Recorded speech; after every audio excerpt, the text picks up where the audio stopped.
ఇందాకెప్పుడో evening టైంలో వేగించానండి వేరుశనగపప్పు. Long video కూడా post చేసుకున్నా. ఇప్పుడు మిక్సీ పట్టాను నేను. ఒక్కోసారి అంతే, పనులు లేట్ అయిపోతాయి. లేజీ. ఇదండి మిక్సీ అయితే ఎక్కువసేపు తిప్పకూడదు. వేరుశనగపప్పు పౌడర్ వేసేటప్పుడు కొంచెం ఆగుతూ తిప్పితే ఇలా ఇద్దండి, ఇలా పౌడర్గా వస్తుంది అన్నమాట. లేదా ముద్దగా వచ్చేస్తుంది మనం ఎక్కువసేపు కనుక మిక్సీ పట్టామంటే వేరుశనగపప్పు పౌడర్కి. ఇంకేంటండి మీ డిన్నర్లోకి ఏంటి స్పెషల్స్? పౌడర్ అయితే చాలా బాగుంటుందండి, వేసుకొని ట్రై చేయండి. చాలామందికి తెలిసే ఉంటుంది, కొంతమందికి తెలియకపోవచ్చు, తెలియని కొత్తలో వాళ్ళకి. ఆల్మోస్ట్ ఇది మా ఆయన గారికి చాలా ఇష్టం. వాళ్ళ మమ్మీ వేరుశనగపప్పు పౌడర్ చేస్తుంది. అన్నంలోకి బాగుంటుంది, రైస్లోకి బాగుంటుంది, చపాతీలోకి బాగుంటుంది. సారీ, అన్నము రైస్ ఒకటే కదా. ఇంకా దోశలో అయితే ఇంకా బాగుంటుందండి ఈ పౌడర్.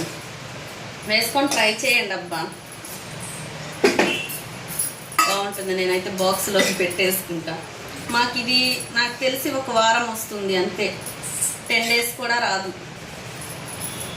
ఎందుకంటే మేము ఎక్కువగా చట్నీలు అయితే వెయ్యనండి. దోశలు టిఫిన్ చేసుకుంటాం కదా, దోశ ఇడ్లీ చట్నీ అయితే ఇద్దండి. ఈరోజు కూడా అండి నిజంగా అదండి ఫ్రిడ్జ్లోనే ఉంది, పొద్దున వేసిన చట్నీ. మా ఆయన గారికి ఎక్కువ బయట పనులే సరిపోతే గబక్కన ఆడ బయట ఉన్నప్పుడే తినేస్తారు. ఆకలి ఆపుకోలేము కదా, టైంకి తినేస్తాం కదా, అలా అన్నమాట. ఇంకా ఎందుకులే అని చెప్పి నేను చట్నీ ఇంట్రెస్ట్గా వెయ్యను. సండే అయితేనే వేస్తా. ఏంటంటే సండే రోజు లేటుగా తింటారు కాబట్టి పిల్లలు కూడా తింటారు. రోజు డైలీ స్కూల్ హడావిడిలో సరిగ్గా తినరండి, వేస్ట్ అయిపోతుందని ఇట్లా పౌడర్ వేసి పెట్టుకుంటాను నేను. వేరుశనగపప్పు పౌడర్ కానీ శనగపప్పు పౌడర్ కానీ చెప్పా కదా, ఇలా పౌడర్గా వస్తుంది మనం ఆగి వేసుకోవడం వలన. ఎక్కువసేపు మిక్సీ తిప్పితే ముద్దగా వచ్చేస్తుంది.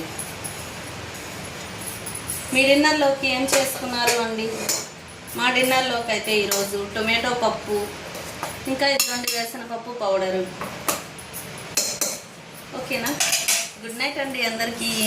డిన్నర్ చేయండి, హెల్తీగా ఉండండి. మా వీడియోస్ నచ్చితే చిన్న లైక్ అయితే చేయండి. బాయ్ అండి అందరికీ.